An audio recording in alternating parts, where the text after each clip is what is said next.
When the record company heard it, they said, we're going to put everything behind this record.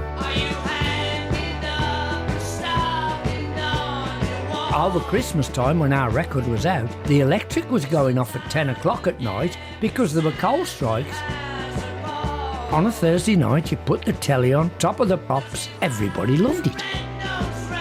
I got diagnosed 5 years ago, and they said, you know, you got 6 months to live. We were living in a bubble. We didn't know anything outside of the band. We didn't really know how big we were. So here it is, Merry Christmas, everybody's having fun. In December 1973, Slade were riding high on success. They'd had 3 number-1 singles in that year alone, and Merry Xmas Everybody would be the Christmas #1, staying in the charts until February. But in contrast, the country was stuck in a rut of 3-day weeks, industrial strikes, an oil crisis, and conflict in the Middle East. It was an unsettling time, not too dissimilar in many ways to the current climate we find ourselves in 2023. It's 50 years since Slade's Christmas single, which would go on to be part of the soundtrack to Christmases across the country and across the years. 50 years which has seen glam rock make way for countless other musical styles and fashion faux pas. But that Christmas single can still be heard in front rooms, cars, shopping centres and school halls up and down the country. I get shouted at probably every day of the year. Somebody shouts me catchphrase from the end of the song, especially if it's getting up to Christmas. I get it 40, 50 times a day. And the funny thing is, I mean, I take it in good art, you know, it's what I'm known for now. I understand that. Everybody thinks it's the first time somebody's ever shouted it at me. I like it's 50 years old this year.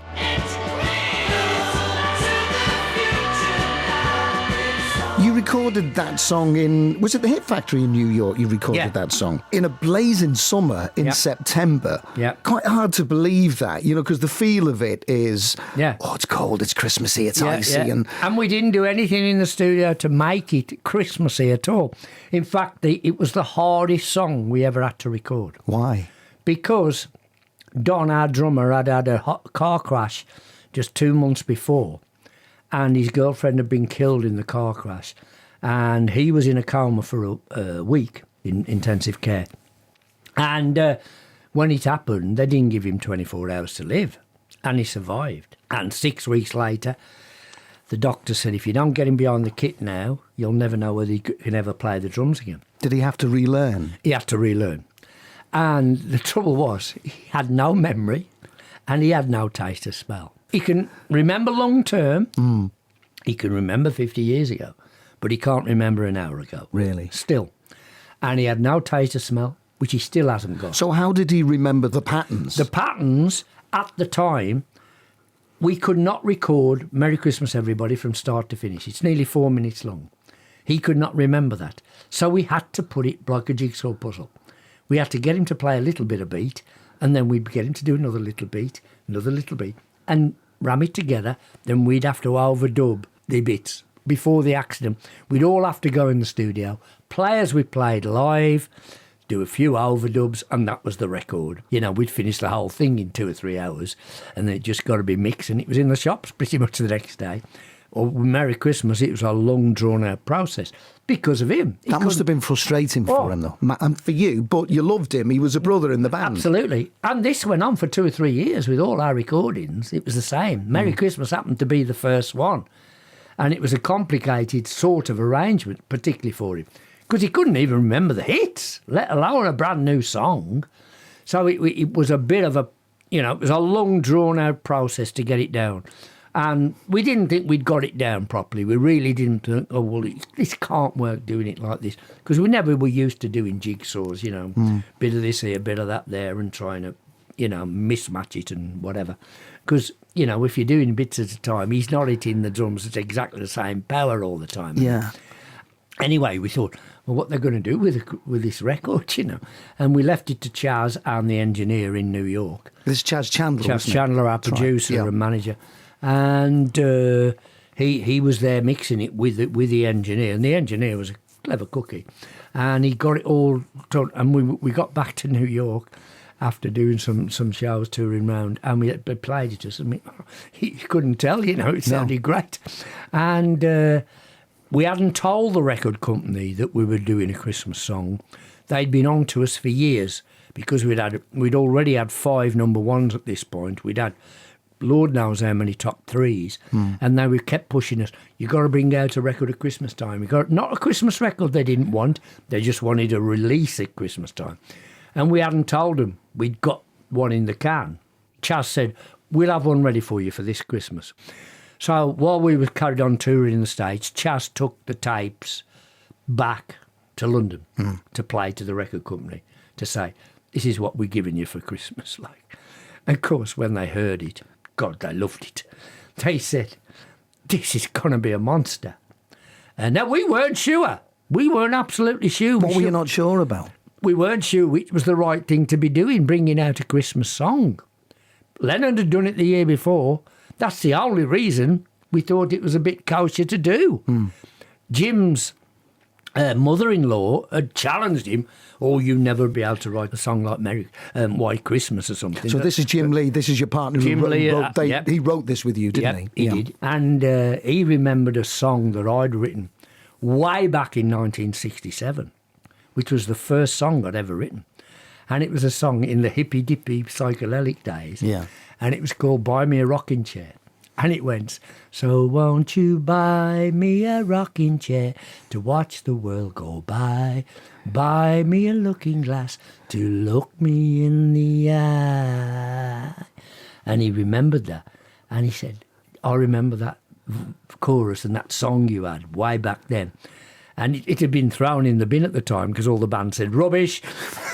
And in the bin it went, which was always that's how the band worked, it had to be a majority decision. You're all honest with each other. Yeah, oh, absolutely. Yeah. And Jim says, I've got a new verse melody to that chorus. And he said, I want to show me mother-in-law it can be a Christmas song.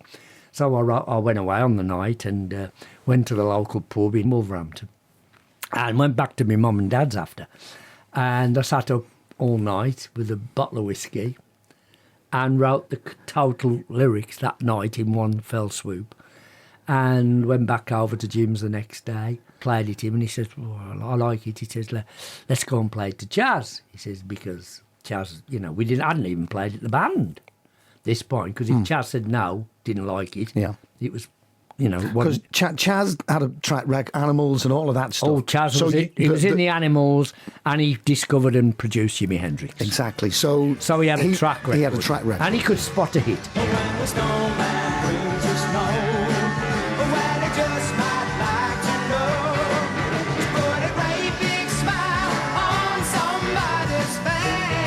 So did you know at the time Roy Wood and Wizard had a Wish It Could Be Christmas Every Day out? Because it was almost like a Blair Oasis race to number one with the song, wasn't it? It was a parallel. And we were big mates with Woody and Wizard. I mean, we knew them really well. We'd done Top of the Pops together.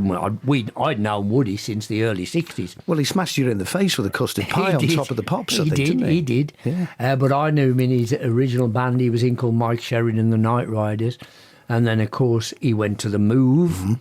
And then, of course, that moved on then to ELO with Jeff Lynne. Exactly. So we knew him through all his career. We knew Jeff as well. They were all Birmingham musos, so we knew them all because we did the same gigs as one another. And there was a big flux of great bands in the Midlands and great musicians. There was the Moody Blues, there was a Spencer Davies group. There was so many great bands in the Midlands, and we all sort of knew one another. And, of course, we'd been in America the bulk of 73 on and off and touring the world in 73. So we didn't know what Woody was up to. We knew he'd had See My Baby Jive in June. Well, he was on the Christmas Top of the Pops doing that. I think he probably was. He was, yeah. And it was like a number one record. So we knew he'd had that because we'd heard that in America. Anyway, we didn't know what he'd been up to and that he was thinking of bringing a Christmas record out. But he'd obviously had the same idea as us from how Lennon had done it the year before, made it cool, as it were. And, of course, Elton John was doing the same thing, which we didn't know either. Step into Christmas. Step into Christmas. So there was 3 Christmas records out that Christmas. We all got released in the first week of December.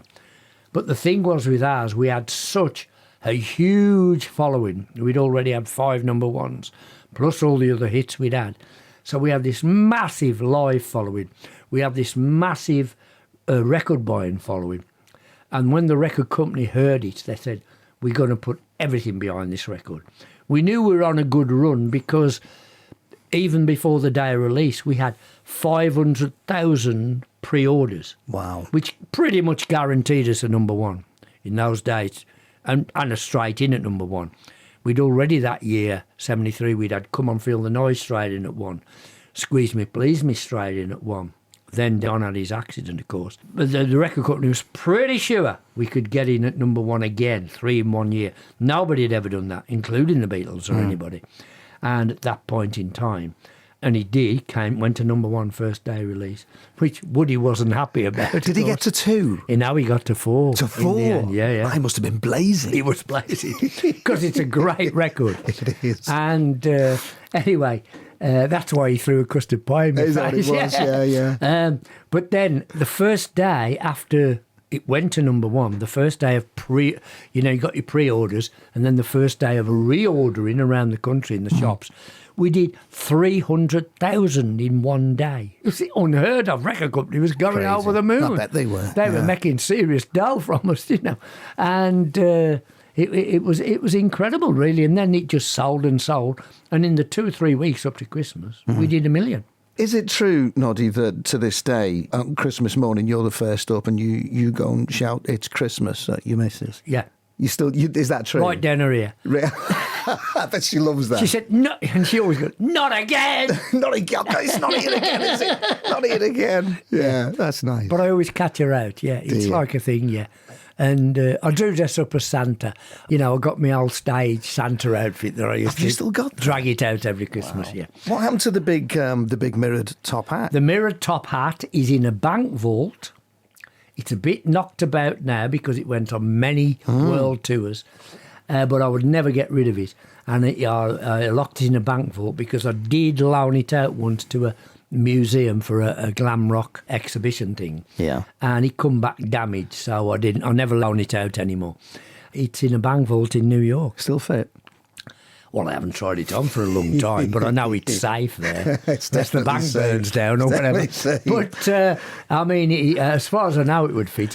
My head's probably shrunk now. Yeah. And I haven't got the big bushy hair that I had No, in it'd them probably days. come down over your it'd ears, probably wouldn't it? come down, drop down over my ears. So you could never have envisaged that night that you sat up all night with a bottle of whiskey, writing "Merry Christmas Everybody," that you would be at this point now, No way. 50 years on. No way. I mean, you couldn't, could you? No Really? way. No Does no that way. surprise you sometimes? I mean, records didn't last that long. Pop music didn't last that long. it was then. disposable, wasn't it? Yeah, easily disposable. It's different with the Christmas stuff. If you get the right Christmas If you get the right one. But that's only in retrospect. Yeah. It didn't always happen, not since the crooner days. Pop Christmas hits didn't really last forever. But I think ours was probably the first one that sustained it for everybody that did carry on. Because everybody started to do them then Exactly. from year on year out. Because it wasn't always a thing, wasn't it? No, it wasn't a always thing. No. 50 years ago, and the similarities between 1973 and 2023, Yep. politically, Yep. cost of living crisis, oil crisis, trouble in the Middle East. Well, you wouldn't believe it's 50 years ago and the same thing's happening now. It's uncanny, isn't It's it? a parallel. It wasn't just the oil crisis. I mean, I remember cars because I was on the road and touring a lot. And cars had to, the speed limit was 50 mile an hour to save petrol. Yeah. And of course, it affected all other things. The power was going off. Over Christmas time, when our record was out, the electric was going off at 10 o'clock at night because there were coal strikes which couldn't provide the electric. So you'd had no telly after 10 o'clock. The grave diggers were on strike. Firemen were on strike. They brought the army out to cope with fires. It's pretty much a parallel to what's going on now. War in the Middle East. It's just the same. I was 8 years of age at the time. And when you're 8, you don't pick up on it on this. When you're an adult, you do. Yeah, of but when course. you're 8, you don't. Yeah. It's only when you become an adult that you realise that you were shielded from this very, very difficult situation. That's true. But I think bands like Slade and Wizard Yeah. and Bay City Rollers and all of that stuff at the time kind of lifted the Lifted the national spirit. the national mood. Yep. Did And I it feel think like? Did it feel like that at the time? It did feel like that. Baby, baby, baby. So come feel the noise. Go grab the boys. We get wild, wild, wild. We get wild, wild, wild. I'm a big sort of history waller. My favourite period is the 20s. But you have to remember at that time as well, showbiz played a big part of people's lives. You know, you'd got the Charleston, you got the Flapper Girls, you got all that going on. You got the silent movies. That period was lifting people's spirits in the times of the Depression. And I think the same thing happened in the early 70s. You had glam rock, which on a Thursday night, you put the telly on, top of the pops, everything was colourful and sparkly. Behind the scenes, if you saw the scenery at top of the pops, you probably wouldn't think so. But of course, as it come over on television, everybody loved it. And on a Thursday night, the whole family sat and watched that show, either having the tea in front of the telly or whatever. And 18 million viewers was the average. So if you made a good impression on top of the pops, you got a hit record. And it was so important to music at that time. But it did raise people's spirits, and particularly at Christmas, especially with our Christmas record. I mean, the big line at the end of the chorus is, look to the future now, it's only just begun.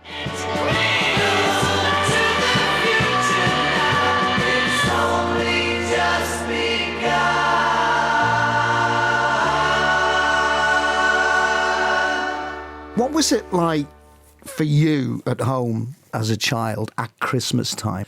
I was an only child, but my mum had fostered kids all through my life. We always had a family Christmas, and it was always the same pattern. I mean, I do it today. We have pretty much the same pattern today. I call it Groundhog Day, Really? because we do pretty much the same thing. I mean, today, if we're not going out to Christmas lunch, and usually I cook the Christmas lunch if we're staying at home, but I cook it. I do all the cooking at home anyway, but I particularly show off with Christmas lunch, and all the family love my Christmas lunches. And if we're not going out, we stay in our pyjamas all day, the whole family. You and millions of others, Yeah, I'm sure. I stay in a pyjamas. So we do what every other family does. You know, we watch the telly, we have a bit of a sing-song round my guitar and stuff like that. But it all based around the Christmas dinner. And of course, me at my age, you know, I've had the Christmas dinner and I pass out in the armchair for the next couple of hours. But in my youth, we did pretty much the same. We used to get up Christmas morning, and of course, I'm going back now to the 40s and 50s. And when I was young, we had a stocking. I mean, it was a stocking with an orange in. We'd usually have an annual, so it'd be the Beano or the Dandy or one of them. We might have one of them mesh bags with chocolate coins in, covered in gold paper, like. Yeah. And that was about it. You know, we might get a book or something like that, but we didn't get any big presents at all. We couldn't afford it. My family, my dad was a window cleaner. I was a baby boomer, born in 46. So we were still getting over the war. I mean, I never saw a banana till 1954. Have you had a banana for Christmas I've since? had a banana since, yeah.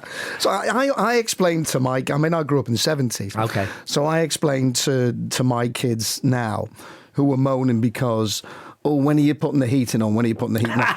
And I always end up saying, listen, when I was a kid... Yeah. The ice was on the inside of the window. And they say, you're making it up, Dad, you're No, making it up. you're and, right. And you're going to confirm. Oh, yeah, well, I mean, absolutely. Well, we never had central heating.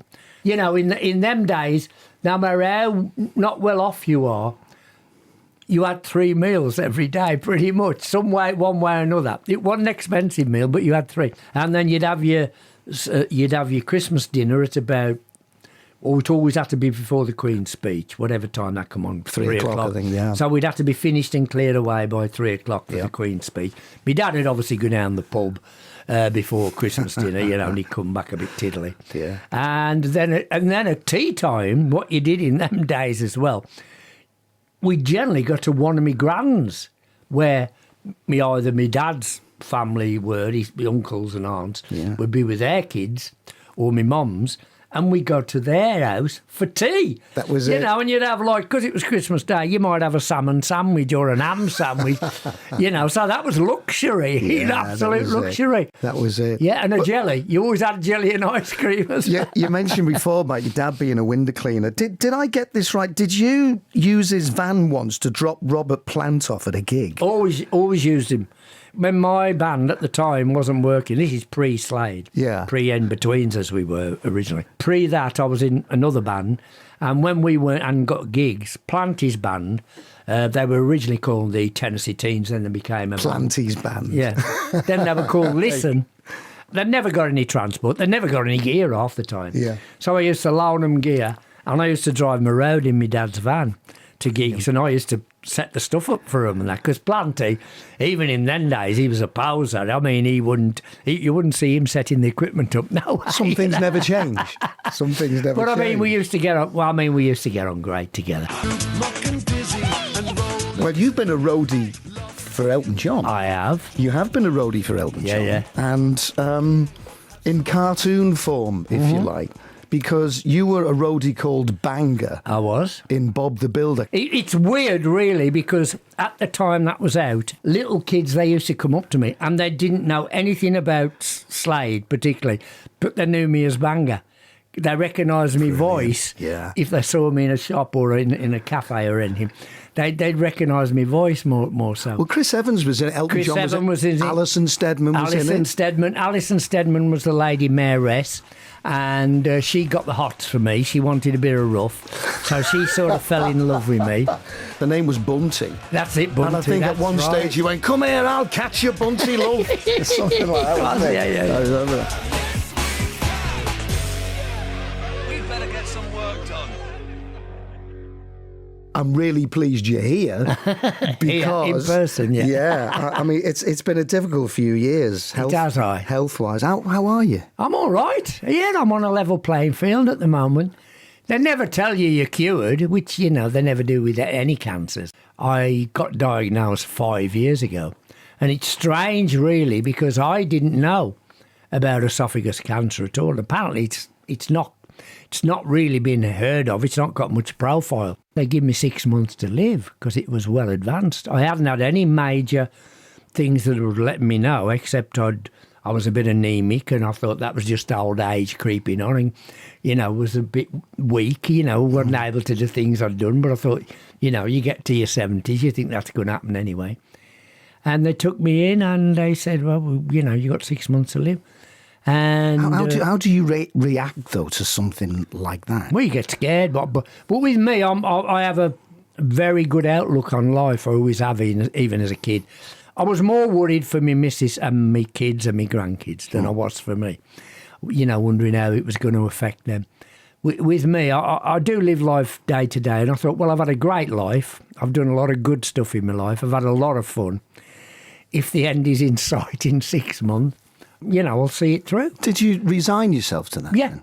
Yeah, absolutely. Resign myself to it totally. Does it focus you though on what's really important in life? Well, I've always been, you know, ever since I come off the road, I've been very focused on spending more time with my family. I've always been focused. Like, I left the band in the mid-90s. 92, I think, Yeah, wasn't it? 92, around there.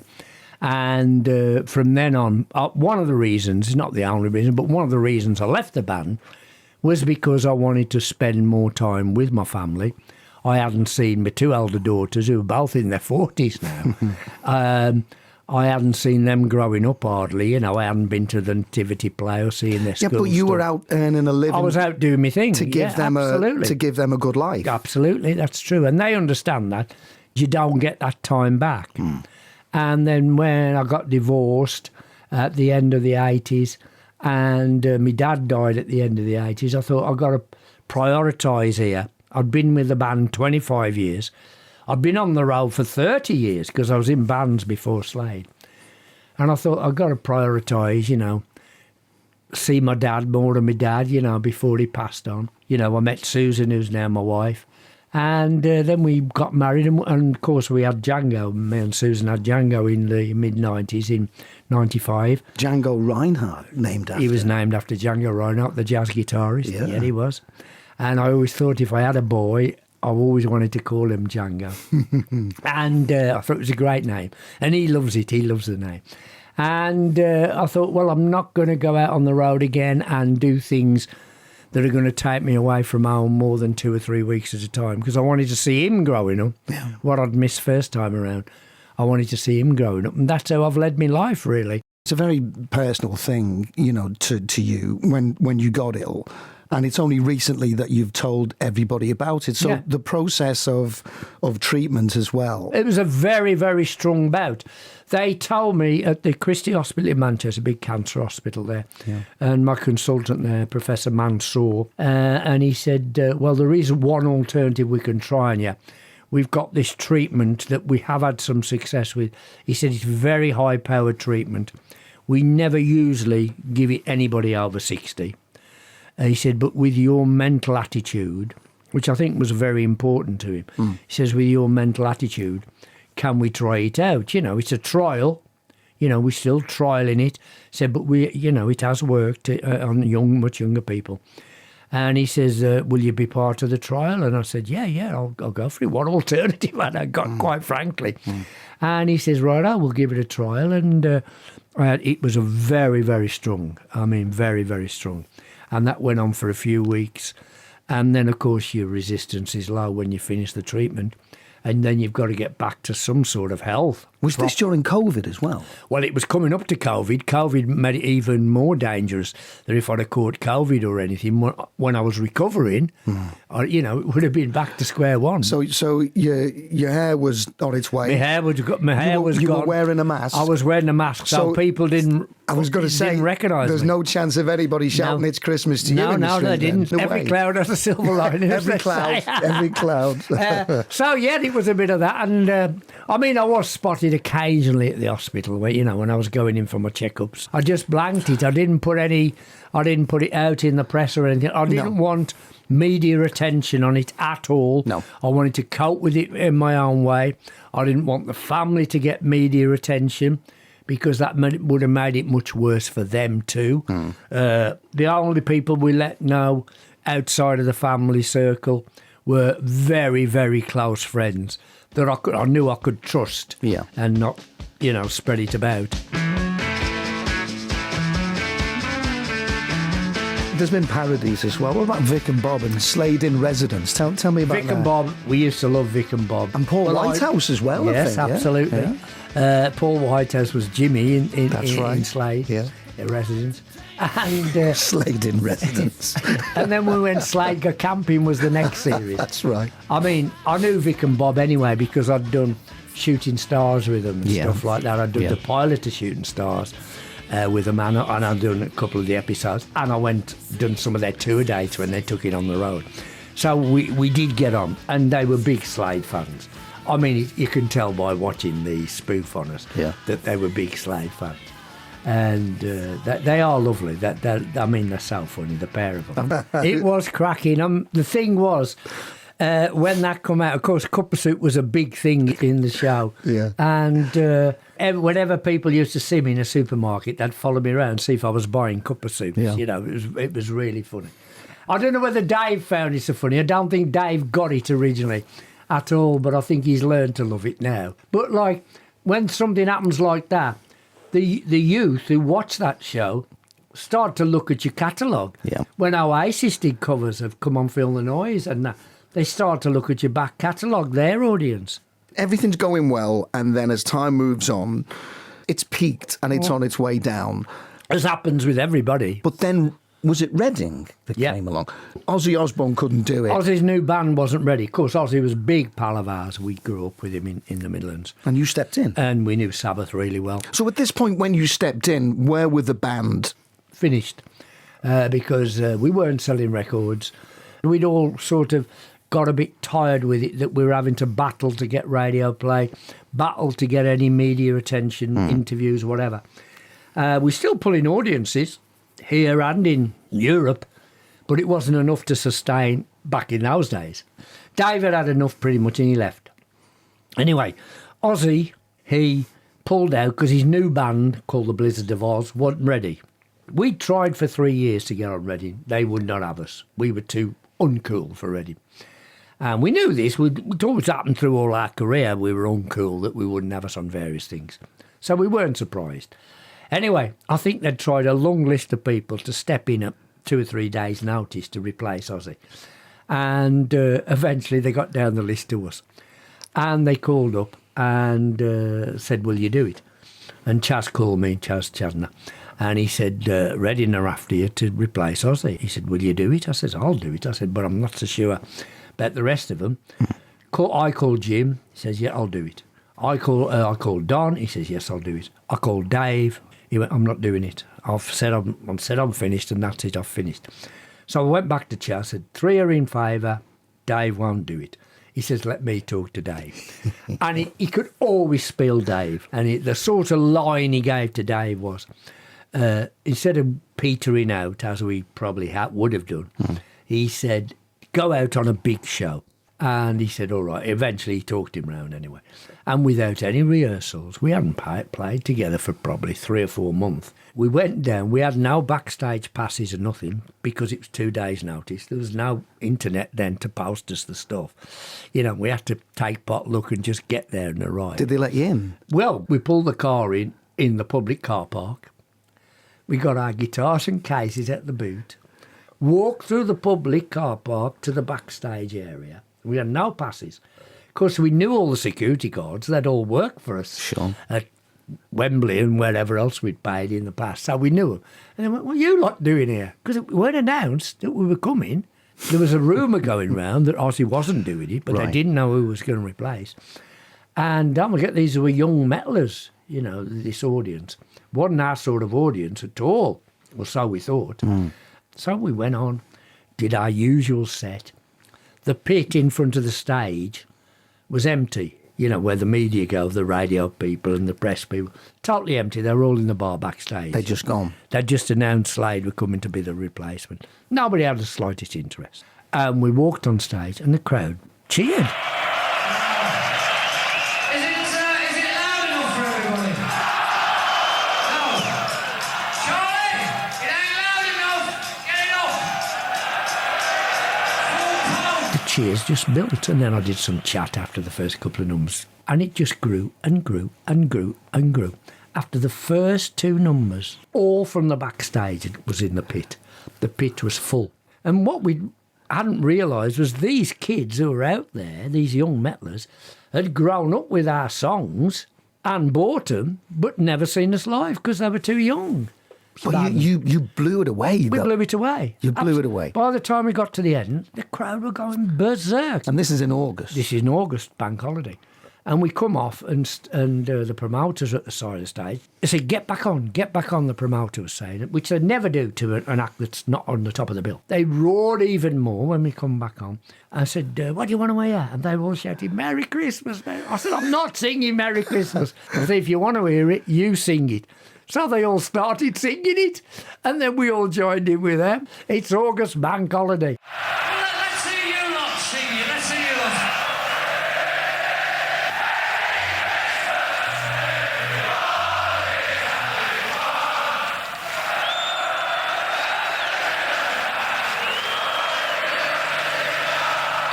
The bleeding crackers, you lot. It's supposed to be the middle of the summer. And then we did another couple of encores after. That was almost like yeah. a restart for you then, wasn't it? But it was all an accident. It was, if Ozzy hadn't cancelled, it would never have happened. Yeah, but an We'd have accident, gone. but kind of meant to be. Yeah, but we would have finished. We'd have gone. I've got a little clip of, well, it's Tony Blackburn and Noel Edmonds, and they're going to introduce you on Top of the Pops here. Okay. So let me just play you this.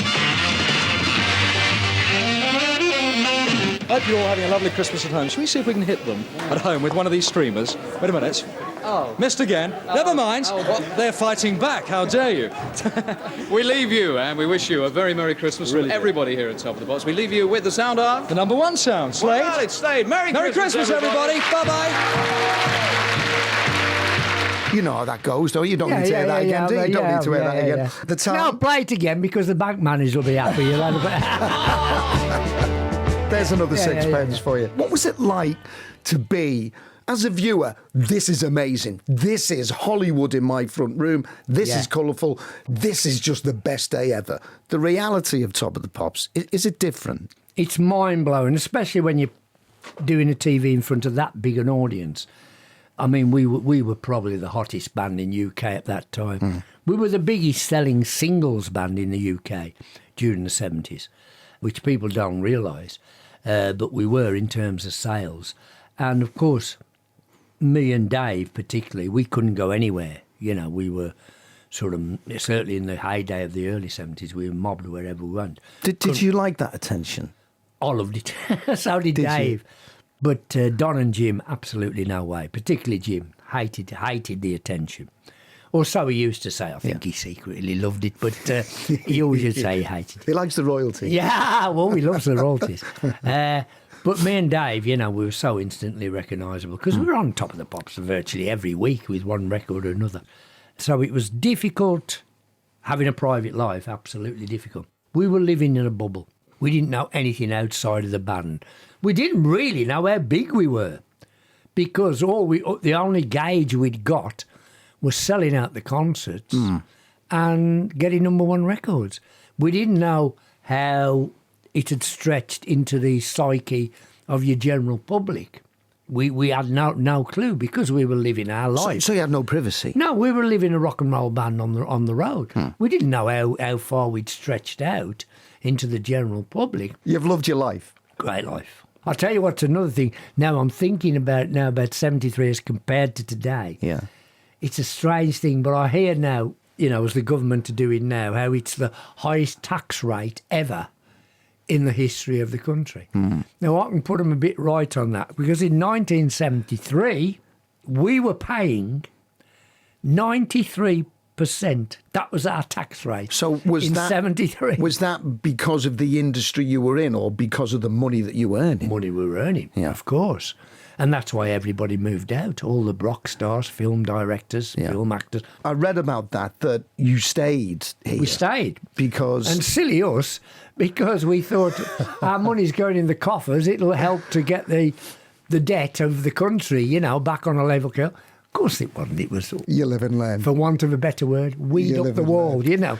It was strange, and people think, oh, you know, you must have earned a fortune them days. We did earn a fortune, but we also paid a hell of a lot in taxes.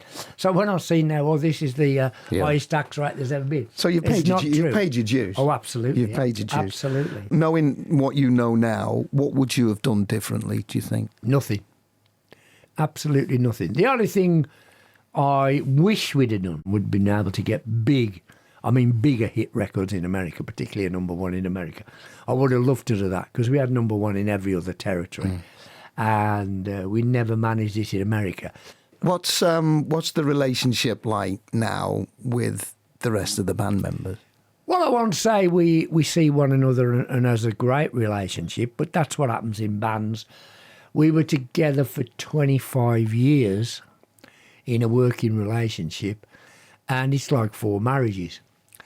And I always cite it as 25 years was getting enough for me. I felt we were getting stale. We'd been through ups and downs, ins and outs, and we were on another bit of a lull. As I said earlier, you know, my dad was ill. I've gone through divorce, so my personal life was a bit in upheaval. And I said to the others, I'm going to knock it on the head for a while. You know, you can get another singer in if you want or whatever. We just pretty much got fed up with one another, really. Are you friends? I wouldn't say we're not friends. We don't communicate a lot. If I'm in Wolverhampton, I go and see Dave now. We've all had to build bridges. I built bridges with Dave because, of course, Dave and Dom went out on the road in a Slade Mark II version. Did you try and stop that? I didn't. Jim didn't want them to do it, but I didn't, because I thought we've been making the money from writing royalties. Yeah. I mean, a lot of money. So we made more money than they did. And I said, well, I can't stop them having a living, going out and using the Slade name as a matter of earning. And so they did. And but we had a few business hassles along the way, all 4 of us. But with me and Dave, you see, he can phone me up.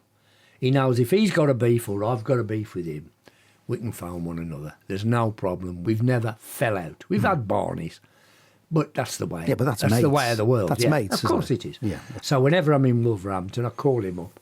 And I say, can I come round for a cup of tea or something? He says, yeah, of course. Nice. He's not changed, Dave. He's just the same. He's an eccentric. He was an eccentric when I met him, and he's still an eccentric now. And he remembers stuff from the past that I can't remember, and vice versa. So we do have a laugh at things, because he'll bring up something, and then he'll say, don't you remember when we did this, that, and the other? Didn't he break his leg and wrapped it Oh, in? yes. He did it at the boxing arena in Liverpool. Oh, the stadium. Yeah, he broke it there. He was dragged off stage. And he broke his leg, and he did the rest of the tour in a wheelchair with his leg in plaster but covered in tin foil. And he used to be in this wheelchair, and I used to really, scare him because we'd bring him on at the start of the show, the follow-up shows, and the crowd would go in Wally. And I'd take him to the edge of the stage and pretend I was going to tip him into the crowd. I bet he loved it. Yeah. He loved it. Noddy, I've got one final thing I want to mention, and it's something that Noel Gallagher said. He said, no Slade, no Oasis. When you heard that, what did you think? It's nice, good. I'm glad, and there again, with Oasis there, audience went and looked at our back catalogue and started to buy some of our stuff. It was weird because they were top of the tree at the time, and on their return gig at Main Road in Manchester, they invited me, Noel invited me, and I sat in a box and watched the show. They were going down a storm, of course. It was the home audience. They were going down great. And he sent his missus up to the box where I was sitting to get a picture of me, because when they come on for the encore, they did come on for all the noise. Wow. And he wanted a picture of my reaction. Of course, all the crowd was singing along because they thought it was an Oasis song and was singing along to it, And I loved Oasis because I'm a big fan of rock and roll, what I call rock and roll bands. Rock and roll. Yeah. There are rock bands and there are rock and roll bands. You look to U2, you look to Queen, you look to bands like that. They are rock bands. We were a rock and roll band. Stones are a rock and roll band. The Beatles were a rock and roll band. And Oasis, to me, come in that category. And they're probably the last. Noddy, it's a pleasure to see you doing well. I've enjoyed it, yeah. Thanks very much for all the pleasure that you've given many, many people over the years. Thank you. And Merry Christmas. Merry Christmas, everybody! I knew you'd do that.